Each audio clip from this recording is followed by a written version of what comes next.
Ngibingelele mbukeli weGeshengi TV ibhele lekhasi. Sihambelele enqolwane kuMagubane sinensizwa khona-ke eyikhansela le-EFF. Izokuthatha isibeke sekunemidlalo-ke ekhona-ke lapho ku-World 25. Izokuthatha isibeke ukuthi-ke imidlalo-ke imayelana nani. Magubane asibeke sikwamukela. Siyabonga umsakazi Xabhashe. Siyabonga nje ukuba kulolu hlelo leGeshengi TV. Sizizwa sithobeke kakhulu, siyabonga. Kuyintokozo ukuthi sibe nawo. Sizwile la ukuthi-ke kunemidlalo ekhona lapho ehlelayo njengekhansela ku-World 25. Sithathe usibeke ukuthi-ke kumayelana nani kwenzakalani.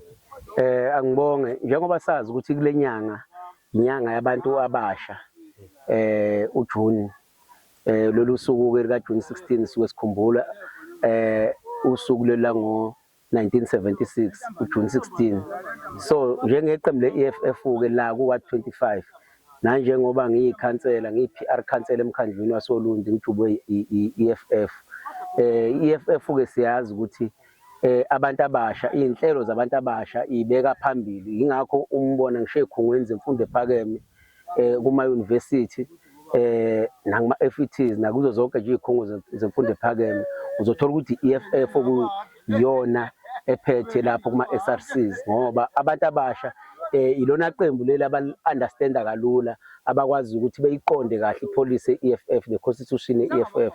So nathi ke njenge-EFF la ku 25 sibese sithi ke asikwazi ukusala ngaphandle singagubhi lolu suku siligubhe ngendlela ezokwenza ukuthi abantu abasha bengatholi ithuba lokuthi besondeze etshwaleni kuma drugs, ababe nento ezobakhipha noma ezobagcina ngaso sonke isikhathi behlangene ngobuhle. So sibese sihlongoza ke lo mdlalo i-tournament. Angibeke nje ke Xabhashe ukuthi lo mdlalo akusikho kokuqala siyiqembu le-EFF la ku 25 siwenzile ngo-2023 siwenza ngaphansi ka-Ward 15 ngoba ngokwe-demarcation isengaphansi ka-Ward 15. So njengoba ke kuza lolu khetho lolu luka 2026 lohulumeni basekhaya sekuneward entsha esikhona oLundi oku-Ward 25 ila nami ke njengo PR khansela uMagubane esengikhona. So sithe asiqhubekeke nalolu chungechunge lobuhle lemidlalo esiyenzayo ngoJuni ngoba unyaka esingawenzanga ngawo kube ulonyaka odlule ngenxa yengqinamba ethize. So ke ngosuku la ngolwesibili June 16 enqolwane stadium kuzobe kuhlangene ama-team awu-8 kusuka ngo-8 ekuseni kuze kuyoshaya intambama. Kusuka nje ngo-8 ekuseni aqala ama-team adlala, ama-team akwazile ukuthi engene aka-Ward 25 abe u-8. So ngalokhu ke sikhuthaza ukuthi ke abantu abasha abakwazi ukuthi bembandakanye kwezemidlalo ngoba le midlalo inhloso yethu sifuna ikhule le tournament benkulu, sikwazi ukulanda abantu abazoskawotha, sikwazi ukuthi sibone sekunabadlali abasuka la ku-Ward 25 sebeyodlala ku-PSL. Thina njengabaholi bomphakathi ofuna sisukumele intsha njengoba sibona sijabule ukuthi izolo sizwile ukuthi i-team yala KZN okuyi Milford ela eRichards Bay ikwazile ukuthi idlulele kwisigaba sakwi-PSL. Ngelinye ilanga sifuna ukubona kuma-team akhona la noma kubafana esinabo la endaweni sibabone sebegijima kibo lama-team o-Richards Bay o-Milford ko-Arrows koMaZulu ngoba ngenhlanhla la KZN sesinama-team amaningi adlala kwi-PSL. Lokho kusho ukuthi maningi amathuba Xabhashe sesinawo as intsha lesakhulu ukuthi ikwazi ukuthi iyodlala kwi-PSL. Ayizufana-ke nalaba abadala abaningi abaphelele emoyeni ngenxa yokuthi babengenawo amathuba, babethathwa njengokuthi uma umuntu wasemakhaya uphelela nje la emakhaya ematsheni njengoba sihleli la ematsheni ukuthi umuntu wasematsheni uphelela ematsheni. Kodwa njengamanje sinabafana abafana no-TLB oMbukazi, abafana ababuya emakhaya osangweni obhuti esibonile ukuthi akwanto lento yenzeka la oLundi sinabo igenge esiningi esivele idlala ezingeni leligi. So yilokho ke sikukhuthaza ukuthi intsha ayisukume ayihlangane awabe khona ama-team sikwazi ukuthi thina njengabaholi bomphakathi esikhuthalele ikakhulukazi intsha sikwazi ukuthi silekelele. So inhloso nje yalomhlangano inhloso yale midlalo yaphambi kwakusasa yangoLwesibili ngomhla ka-16 ukukhuthaza intsha sinike umfutho ukuthi kwekwenzayo iqhubeke ikwenze ingatholakali isingene edakamizweni nasetshwaleni kodwa funa thina siyiseke, sizoqhubeka futhi siyiseke, hayi ukuthi ngoba kuunyaka wokhetho kuphela, ngoba ngisho ngo-2023 sikwenzile, nangonyaka ozayo nakweminye iminyaka sizoqhubeka sikwenze. Kodwa phela nayo intsha ayisukume ihambe iyobhalisela ukuvota, ivote ukuze ikwazi ukubona ukuthi nanti iqembu elikwazi ukukhuthalela intsha. So lo mdlalo yangoLwesibili ngomhla ka-16 sibiza u-IEC Gqabhasha, ngoba sikhuthaza nokuthi abantu abavote. Sibiza u-IEC, bonke abadlali kumele bephathe ama-ID, beqale berejiste kwa-IEC, ngoba sifuna ukuthi sibone ukuthi abantu abasha sikhuthaza ukuthi abantu abasha abangene kulento yokuvota, beqonde ukuthi ukhetho lubaluleke kangakanani. So kusho ukuthi ngamanye amazwi sizobe sishaya inyoni ezimbili ngetshe elilodwa, ukukhuthaza ukuthi abantu bevote, ukukhuthaza intsha ukuthi ikhuthalele ezemidlalo, isport.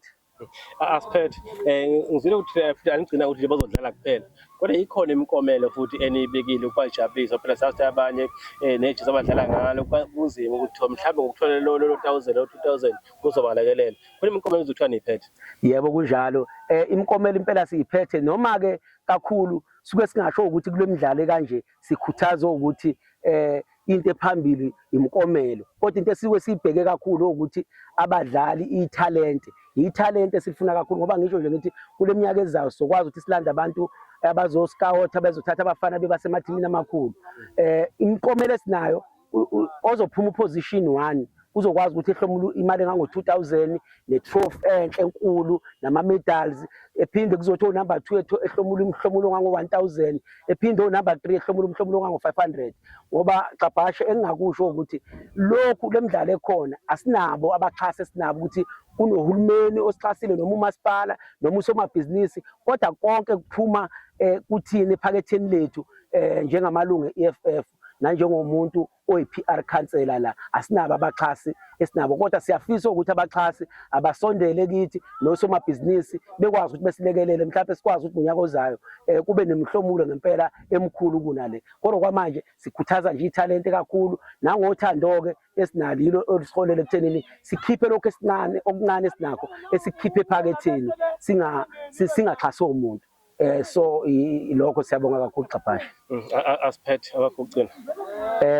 Ngiyabonga kakhulu kwiGeshenge TV ithuba enginike lona, ngikhuthaza ukuthi bonke abantu ababukela lo mbukiso njengamanje ngomhla ka-16 ngoLwesibili eNqulwane Stadium ngo-8 ekuseni, wonke umuntu wozani nizokhuthaza izingane zenu, ngoba uma nikhona ngesikhathi nikhona enkundleni ziyabona izingane ukuthi izinto ezizenzayo abadlali into enhle. Kodwa manje ngabe abadlali bezoba bodwa enkundleni, lokho kusho ukuthi kuyobe kwenziwa ukuthi nina njengabazali kusho ukuthi anikholelwa kuleli talent ukuthi lingaphambili. So ngikukhuthaza kakhulu ukuthi-ke njengoba kubhalisa ukuvota ngomhla ka-20 and 21 abantu abaphume beyobhalisa, abaziyo ukuthi bazobe bengekho kule weekend abeze lapha e-stadium ngoLwesibili ngomhla ka-16 izobe khona IEC phambi kwakusasa ngomhla ka-16 bezobhalisela ukuvota, bese kuthi ngomhla ka-4 November bephume bonke abantu beyovota.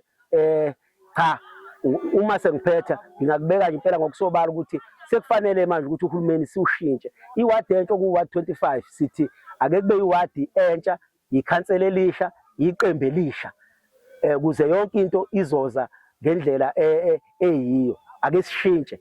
Ilami lokugcina lelo ukuthi ngiyawucela umphakathi ukuthi wonke ka-wadi 25, umphakathi waseNjomelwane, umphakathi waseNcimaneni, umphakathi waseGanini, Sibhenseni, Zilulwane, Khumani nonke, ikhona i-EFF ukwazi ukuthi noyivotela ngomhla ka-4 November. Ngiyabonga kakhulu.